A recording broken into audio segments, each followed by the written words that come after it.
मिनासान konnichiwa स्वागत छ तपाईहरुलाई यस भिडियोमा।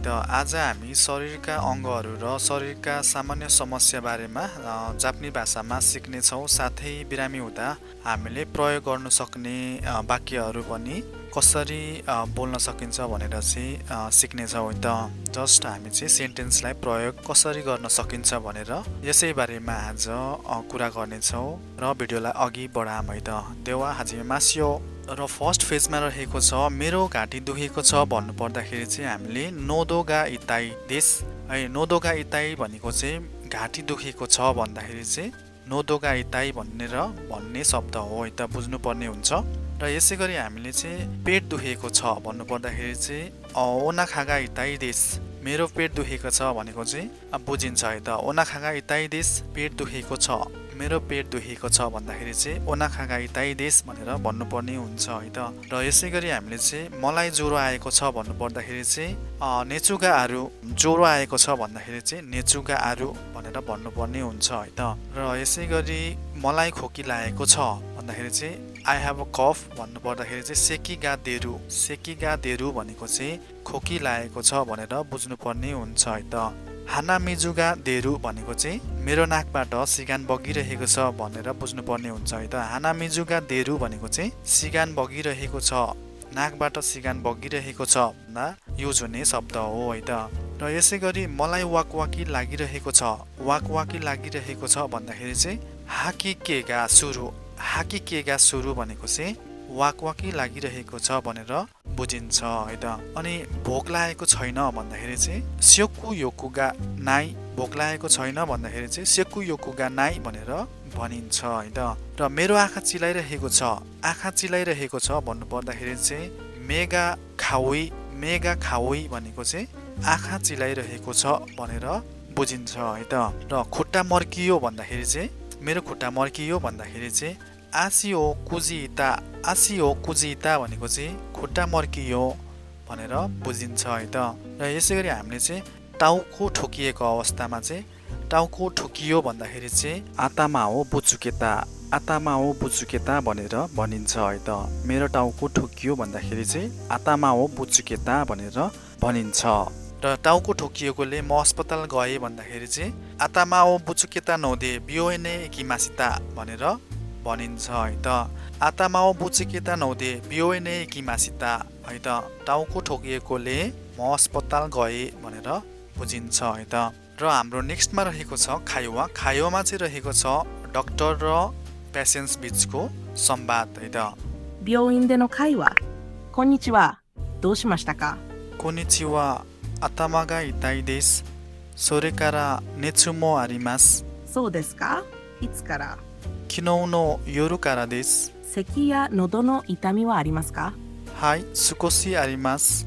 わかりました。ちょっと口を開けてください。はい。熱を測りましょう。はい。38度ありますね。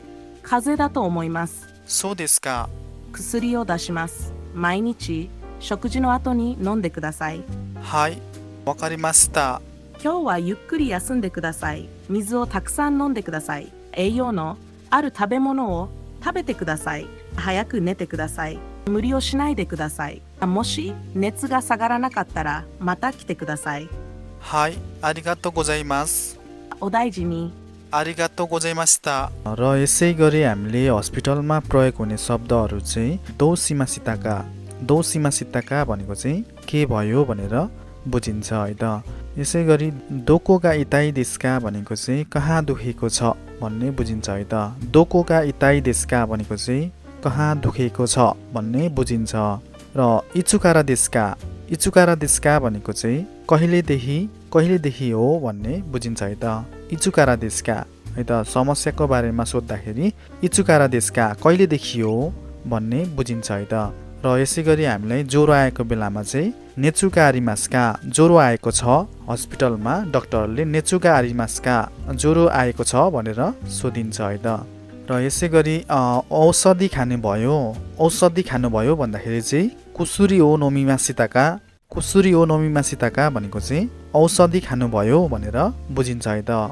यसै गरी हामीले चाहिँ यो औषधि के हो भन्दाखेरि चाहिँ कोनो कुसुरी वा नान्देस्का भनेर सोध्न सकिन्छ है त।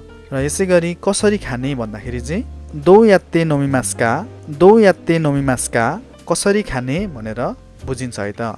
कसरी खाने भनेको चाहिँ दो यात्ते नोमिमास्का हो भने कहिले खाने भन्दाखेरि चाहिँ इचु नोमिमास्का भनेर भन्न सकिन्छ है त। दबाई दिनमा 3 पटक, दिनमा 2 पटक भन्ने अवस्थामा चाहिँ इची निची सानकाई भनेको चाहिँ दिनमा 3 पटक है त। इची निची निकाई भनेको चाहिँ दिनमा 2 पटक, यसरी चाहिँ बुझ्नुपर्ने हुन्छ है त। यसै गरी एपोइन्टमेन्ट लिन चाहन्छु भन्दाखेरि चाहिँ यो याकु ओ ओनेगाई सिमास भनेर एपोइन्टमेन्ट लिन चाहन्छु भन्दाखेरि चाहिँ यो याकु ओ ओनेगाई सिमास भनेर भन्न सकिन्छ है त। एपोइन्टमेन्टलाई चाहिँ यो याकु भनिन्छ है त। र यसै गरी इमर्जेन्सी अवस्थामा बोल्दाखेरि चाहिँ हामीले मद्दत गर्नुहोस् भन्दाखेरि चाहिँ एकदमै गाह्रो अवस्थामा मलाई मद्दत गर्नुहोस् भन्दाखेरि चाहिँ तासुकेते कुदासाई, तासुकेते कुदासाई भनेको चाहिँ हेल्प मी भन्ने बुझिन्छ है त। तासुकेते कुदासाई भनेको चाहिँ मद्दत गर्नुहोस् भन्ने बुझिन्छ है त। यसै गरी एम्बुलेन्स बोलाइदिनुहोस् भन्दाखेरि चाहिँ क्युक्युसिया ओ ओनेगाइसिमास, क्युक्युसिया ओ ओनेगाइसिमास भनेको चाहिँ एम्बुलेन्स बोलाइदिनुहोस् है त। यो तासुकेते कुदासाई भनेको चाहिँ हेल्प गर्नुहोस् भने क्युक्युसिया ओ ओनेगाइसिमास भनेको चाहिँ एम्बुलेन्स बोलाइदिनुहोस् भन्ने बुझिन्छ है त। र यसै गरी सास फेर्न गाह्रो भइरहेको छ भन्ने अवस्थामा चाहिँ इकिगा कुरुसिदेस, इकिगा कुरुसिदेस भनेको चाहिँ सास फेर्न गाह्रो भइरहेको छ, इकिगा कुरुसिदेस, सास फेर्न गाह्रो भइरहेको छ भन्ने बुझिन्छ है त। र यसै गरी हामीलाई अब चोटपटक लागेको बेलामा चाहिँ बोल्दाखेरि प्रयोग हुने शब्दहरू चाहिँ चोट लाग्यो भन्दाखेरि चाहिँ केगाओ सीमासिता, चोट लाग्यो भन्ने बुझिन्छ है त। केगाओ सीमासिता भनेको चाहिँ चोट लाग्यो भन्ने बुझिन्छ भने पोलेको छ, केही कति हामीलाई झुक्किएर आगोले पोलेको छ त्यस्तो अवस्थामा चाहिँ पोलेको छ भन्दाखेरि चाहिँ याकेदो ओ सीमासिता, याकेदो ओ सीमासिता भनेको चाहिँ पोलेको छ भन्ने बुझिन्छ है त। र यसै गरी झुकिएर लडेको अवस्थामा लडे भन्दाखेरि चाहिँ कोरोबिमासिता भन्ने बुझिन्छ है त। कोरोबिमासिता भनेको चाहिँ लडे भनेर बुझ्नुपर्ने हुन्छ है त।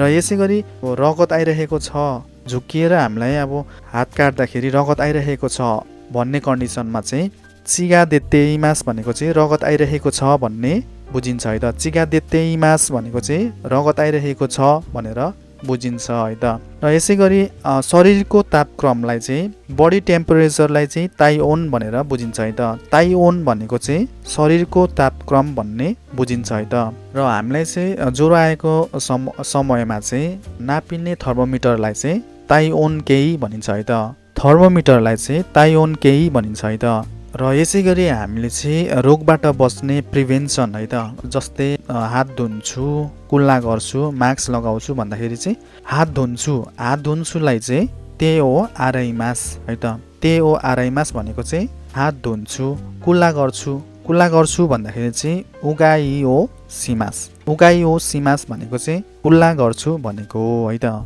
मास्क लगाउँछु भन्दाखेरि चाहिँ मासुको सिमास है त, यसरी भन्न सकिन्छ। अनि पानी पिउँछु भनेको त हामीलाई थाहा नै छ, मिजु हो नोमिमास है त। राम्रोसँग सुत्छु भन्दाखेरि चाहिँ योकु नेमास भनेको चाहिँ राम्रोसँग सुत्छु भनेको हो है त। र यसै गरी तपाईँहरूलाई आपतकालीन समयमा तपाईँहरूले जापानमा चाहिँ एम्बुलेन्सलाई कल गर्नु पर्दाखेरि चाहिँ 119मा तपाईँहरूले कल गर्नु सक्नुहुन्छ भन्दै प्रहरीलाई चाहिँ पुलिसलाई चाहिँ कल गर्नु परेमा 110मा कल गर्नु सक्नुहुन्छ र खबर गर्नु सक्नुहुन्छ भन्दै आजको हेल्पफुल भिडियो तपाईँहरूलाई कस्तो लाग्यो, मन परेमा अवश्य लाइक, कमेन्ट, सेयर, सब्सक्राइब गर्नुहोला भन्दै बिदा हुन चाहन्छु। सायोनारा मिनासान, आरिगातो गोजाइमास।